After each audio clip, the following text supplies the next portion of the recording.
But anyway, first, I am back with another video. I'm sorry it's been a while. I spent the past few days catching up on my Moving Power Rangers Ignition. So take that what you will. Finally finished it earlier today. I took a unit. I went to have supper, and I watched GACHIAKUTA Episode 1, which is the one I'm viewing now. If I seem not as calm as usual, it's because the internet's just being shitty for no fucking reason. Being very slow, it's just annoying. I mean, really annoying to watch, especially in the last half, where it just randomly stopped off twice. It really pissed me off. Talk does a lot of shit. They talk shit and internet shit.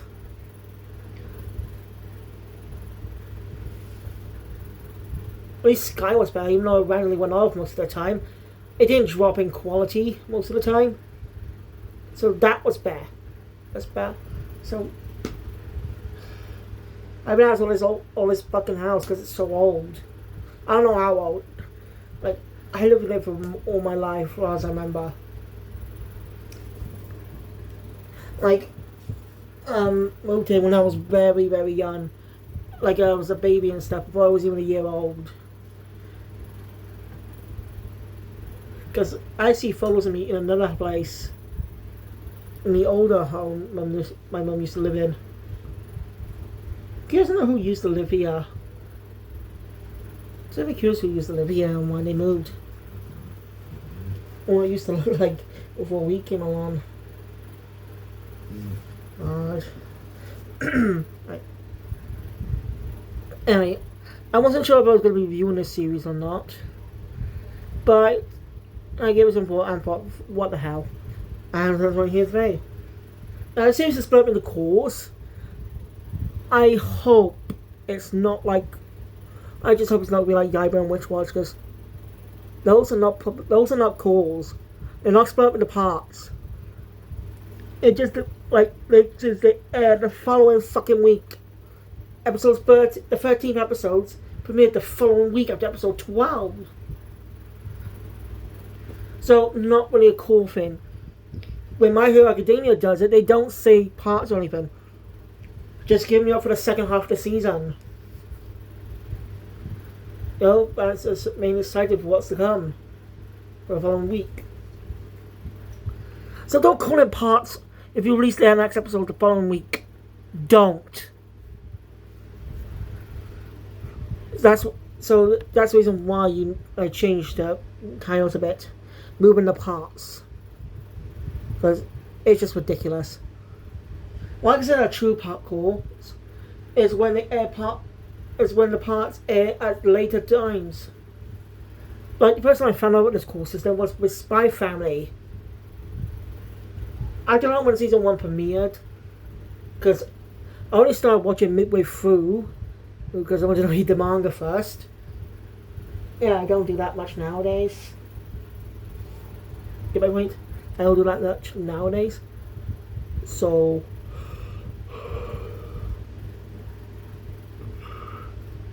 yeah. I get my... Sometimes I read a manga before the anime, sometimes I don't. So, I'm inconsistent on that one. I do want to, but I sometimes just don't bother. Alright. I really enjoyed this first episode. Starts with intriguing mystery and makes us really root for our protagonist. So for tonight, let's get into the series.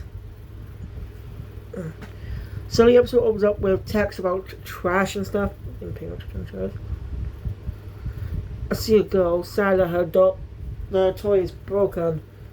A soft toy, a plushie has been cut a bit. You know, something coming out.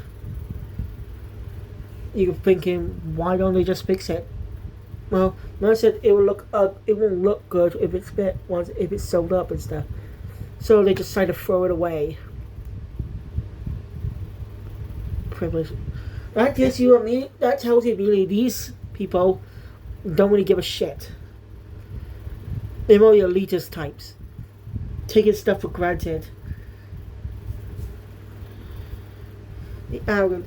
Something like if I put arrogant, something like Celestial Dragons in One Piece, but not as far as them. Not as far as them. Because they're fucked up. The only ones who weren't fucked up was actually the father of Doflamingo. And he tried to...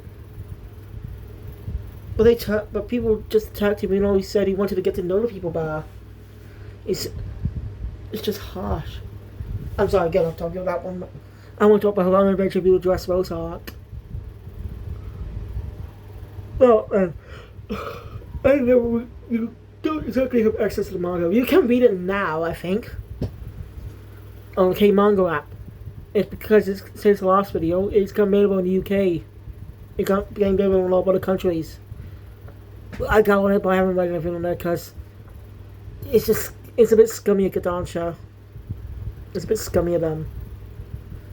At least with Viz and Square, they allow you to read the manga at a specific price. A subscription price, that is. Pay a specific amount a month. And it's cheap. Allows you to read a price of manga on the apps for a small price.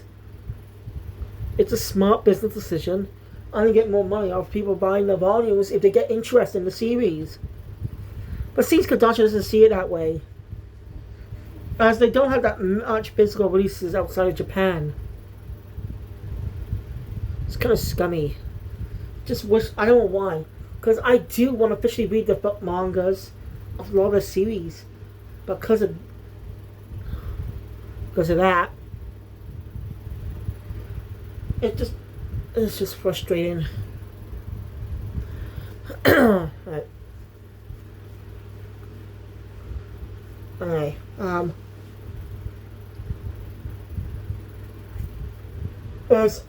sometimes people are viewed the same way as trash. You know, discarded. People don't care about them.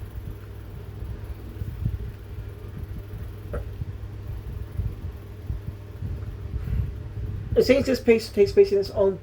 I thought. Now, initially, I didn't read the manga, but I watched at least one review by Domo Senpai a few years back. You know, not too long ago, I was subscribed to his channel. Came out like in 2022, I think. I think the manga came out in 2022. I don't know. But it's been running for a long time, over 147 chapters.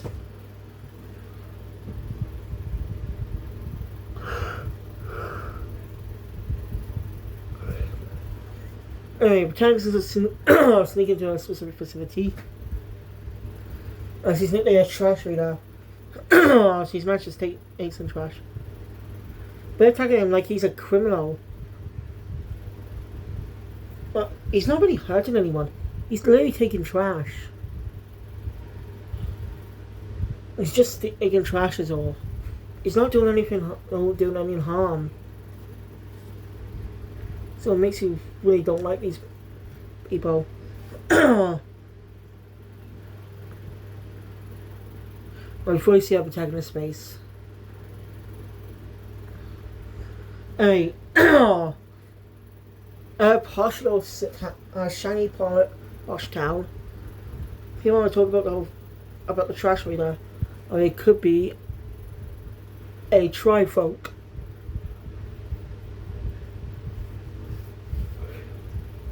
As you see, one of those trifolk who was clothes a little dirty, head back into his home.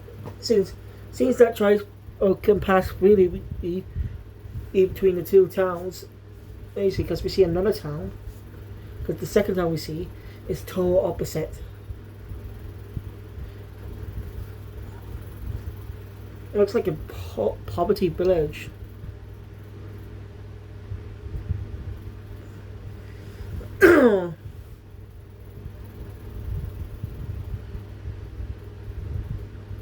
Also, earlier we saw a mysterious masked man.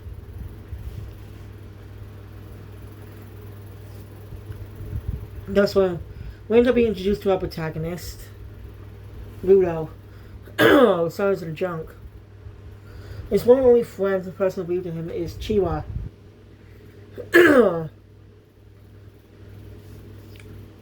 She trusts him. And it's pretty obvious that Ludo likes her.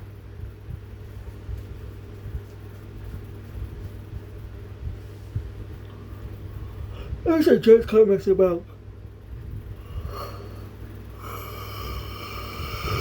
Right. We learned about this place. It seems that a long time ago, this place was owned to hold criminals, basically like a prison. It was a prison city.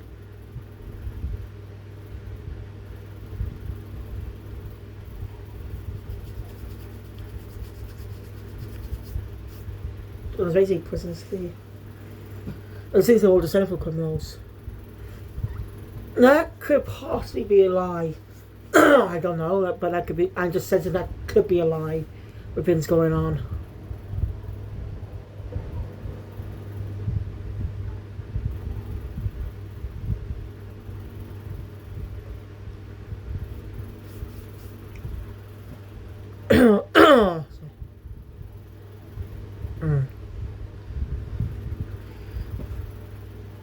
He was so little Sparta, who supposedly was criminal as well.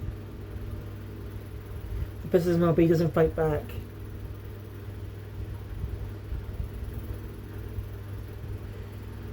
And his bullies end up running off. Chilanza has to go home as well. Before Lilo could give her that stuffed animal, which we saw earlier.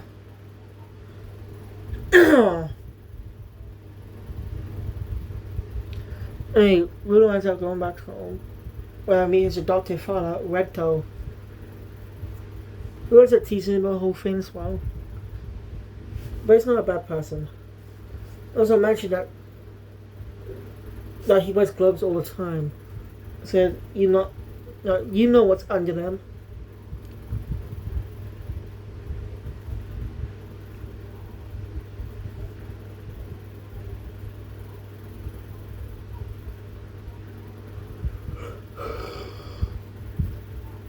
Anyway, Rectons are treating Rulo's injury what he got earlier. I mean, everyone in every transport know he's the trash radar and stuff. But he could get caught, you know? Rulo, oh. It's a thing about, we haven't seen Rulo's hands. About the gloves. They look horrifying. And some purple, it sounds like they're injured. They technically are, but he's had this, it sounds like that for as long as he can remember. And he does feel pain in them, but people just didn't care though. But Ragto did. Giving gloves to reduce the pain. Ragto even took him in when he was just a baby. So he's been like more of a father. And he teases Willow. Tells him to go give the gift to Chiwa. Next day he decides to do that.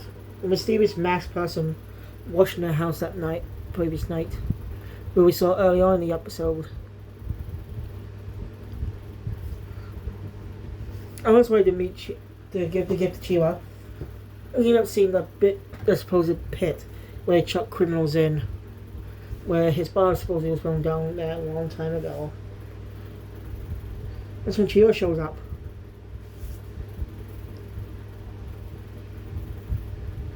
They say the city was built around the pit, just to scare them and stuff.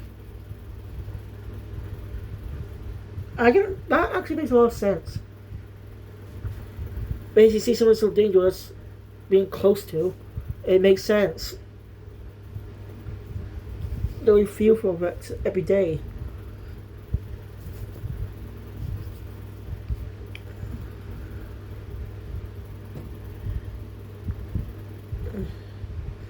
I mean, she does worry about Rudo. Like, if he gets caught, who knows what will happen. Well, she always chooses to believe in people she cares about. And it's kind of obvious she likes him. She likes Rudo too. Anyway, even though it looks scary, he has a really cute. He has a fun, goofy side. He ends up giving her the stuffed toy. She accepts it, and he's Rudo over the moon. Says to go tell Recto. But with some soldiers on the way back, excellent. You see nothing and walk off. Recto goes to the house. But as we discover Recto on the floor, so with a man and a sword in Recto's stomach. Whoever this guy is, Rudo tries to stop him, but gets knocked back. He couldn't do anything. This mysterious masked person just picked up a book and left. Rudo. When Recto dies, he tells Rudo to run and change this shithole with Rudo really wanted to save his life, but as the soldiers show up, mistaking him for a killer. He even bother to listen to a word he says. Even though he tries to defend himself, no one will believe him. Not even Chiwa. Basically just turns against him. Look. Not even believing he couldn't have done it. Oh. They just almost Rudo vows to send them all to hell when he's dropped down to the pit. Nice, really good visual sequence happens before he ends up waking up somewhere under a trash heap. Yes. As if some type of creature arises on it. As he says that the pit is definitely hell. Ending the episode on that note. I probably could describe it better. Good. I apologise, but it is a good episode. I do like it. I do want to keep watching every Sunday.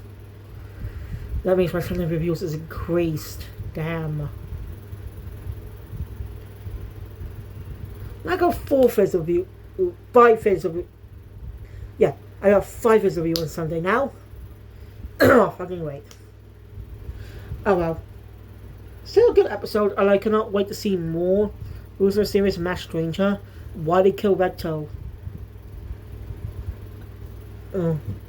And will she ever make a reappearance in Change? Who knows? I doubt she'll reappear.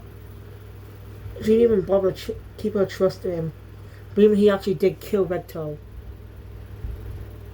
Not even trying to believe in his innocence.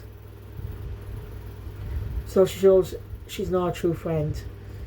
A true friend will believe in you no matter what, unless there's evidence stacked against you. But there's no evidence. All he had is someone saying covered in Recto's blood. But that's just eyewitness. But that's just witnessing the scene. They just witness the aftermath. They don't bother to think about like there could be many things that happened.